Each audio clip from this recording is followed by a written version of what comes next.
So we can take that. We can take that out of the bookmarks for now. What we got next, y'all? Oh, oh, y'all got to see this.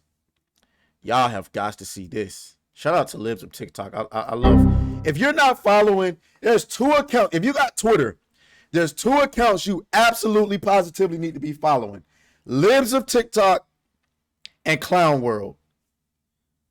Clown World is hilarious, dog. But anyway, let me play this. Let me play this. Hello, as some of you might know, my name is Ash and I am a detransitioner. I recently made a little video on this topic, not really explaining much of it, and got quite a bit of backlash in my comment section, so I just want to come on and share my story. And some of you guys, you're gonna hate me for this, but I need to speak the truth. I don't care what you say in my comments, I'm not gonna turn my comments off.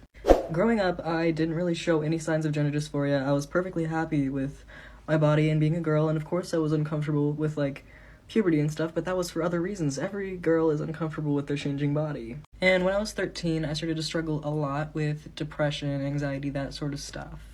I spent At 13, 13, ladies and gentlemen. Why is she struggling with depression at 13? It's likely got something to do with social media. My money is on social media, dog. How, like, at 13, you should be out living life as a child, like, having fun, going outside, being with your friends, playing video games, just now getting to a point where you thinking guys are attractive, or you know what I'm saying, talking about boys and shit, playing Uno with your family. Now maybe she had a rough upbringing, I don't know, but why are you going through depression at 13? It's likely because of social media. I bet money has got something to do with social media. a lot of time on the internet, specifically TikTok, way more than I should have, rather than going out Oh, in real there it is. world, especially with COVID and everything else that was going on. Now, at the time, there were a million videos of all these trans people coming out, and because I was so unhappy with myself and who I was, I thought that that might be what was wrong with me, and I convinced myself that that's what was wrong with me, and that's what would fix me. And I went really far to pass as a male, to the point where nobody that I knew that I was born a female. Here's a little picture of me from that time. Had the facial hair and everything. When I first transitioned, I really didn't have any issues with my body, but as I went on, I realized that I needed to fit into this box if I wanted to be a male, and because of how my body did not fit into that box, I became increasingly more uncomfortable with it. But it wasn't gender dysphoria, it was me trying to fit myself into a box that I simply didn't fit into. In a way, I sort Facts. You can't be a man, bro. You just can't do it. It doesn't work. And so you making yourself even more depressed. of brainwashed myself into thinking that I had gender dysphoria. And naturally, this Alex versus Evil says, no, I'm on console Kremlin. I'm a console guy too. Diablo is the only game I got on PC. And I just wanted to try it, see if it was gonna be fun on PC. It really is. I don't know if I could play on PC long term though. brought me into a really bad place mentally, where I started struggling with drugs, self-harm, suicidal ideation, all that stuff. And I assumed this was because I wasn't male enough, but it was really because I wasn't a male at all. I got on testosterone when I was 15 years old, and the thing that I think is absolutely wild is that I went to one appointment before I was given my prescription. One. You might be thinking, oh, well, they probably asked you a ton of questions. Nope. They barely asked me anything. I basically walked in there and was like, I'm trans, and they were like, okay. They didn't question me. They didn't sit down with me and question and talk, like, is this really what's right for you? They were just like, okay, this is the next step in your transition. We'll give it to you. I was on testosterone for about 6 months, and luckily it didn't affect me super bad. I can still talk in a higher range and pass as female. Of course, there's a lot of changes that are permanent that I'm gonna have to live with for the rest of my life. After about 2 years of living as a male, I realized I was wrong. But I didn't come out about that right away. I stayed living as male for another year before I really finally decided that I needed to do this. And it was one of the most scary things that I ever did. I've faced so much backlash. I've found it that people are so quick to accept trans people, but so quick to criticize detransitioners. Once I detransitioned, all my mental problems were gone. I'm happy. That was my issue. The fact that I'd convinced myself that I was a dude. Hello. Oh boy. Now, before we get into it, I would like to say that I'm not entirely convinced she's completely happy. I am happy that she came to her senses and that she decided not to, you know, keep transitioning herself. I am happy with that. I'm happy for her.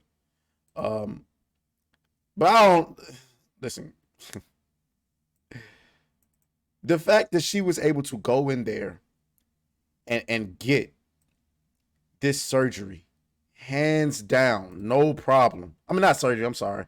These uh these meds, hands down, no problem. Is absolutely ridiculous. It is absolutely ridiculous. What are we doing at 15? It's a female, and she tried to transition into a boy. She started with the puberty blockers, and she said she took them for 6 months. And she said, luckily, um, it didn't affect her. It didn't have that many long term effects. But she said there are some effects that she's done that she'll have to live with for the rest of her life, and that's so unfortunate.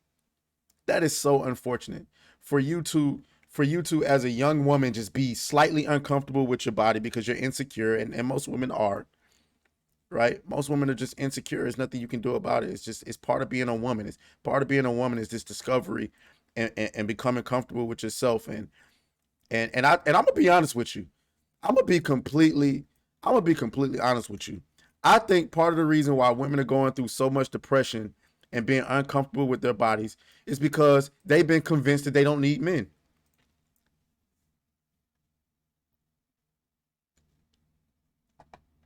And so instead of chasing a long-term fulfilling relationship with a man, they're chasing attention. So once when I was in high school, I met this chick and I still know her today. Attractive girl. Not like really attractive, but like she's an attractive girl. But she has a sister who's really attractive. Like she's just okay attractive, but her sister is really attractive. And I think throughout her life, even though I don't know her person, like I knew her when we was in high school, but I don't know her now. Like I see her on Instagram all the time. I think she was jealous of her sister. And one of the things she told me when we was in high school that absolutely blew my mind was that she wasn't satisfied with one guy just wanting her or the guy that she likes wanting her. She wanted all of the guys to want her. And it blew my mind because I'm like, what the fuck are you talking about? It's not like a lot of these girls it's not enough. They need attention. And it's I couldn't imagine I couldn't imagine not being happy with myself if I wasn't getting like attention from everybody.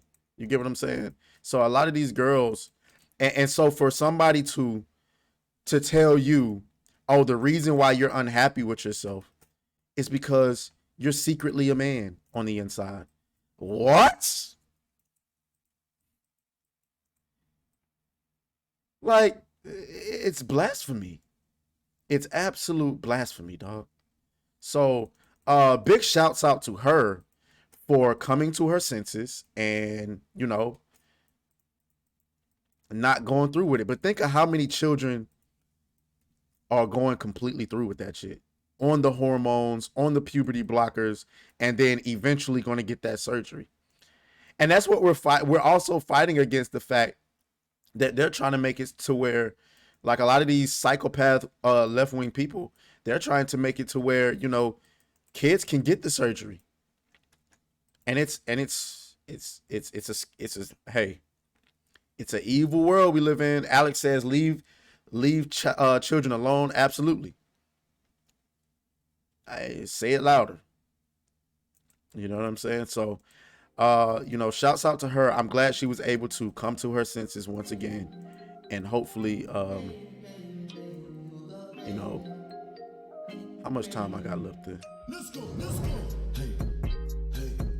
Beat that thing down like you started attention, my baby. You had some plans with your man, just tell him to cancel, my baby.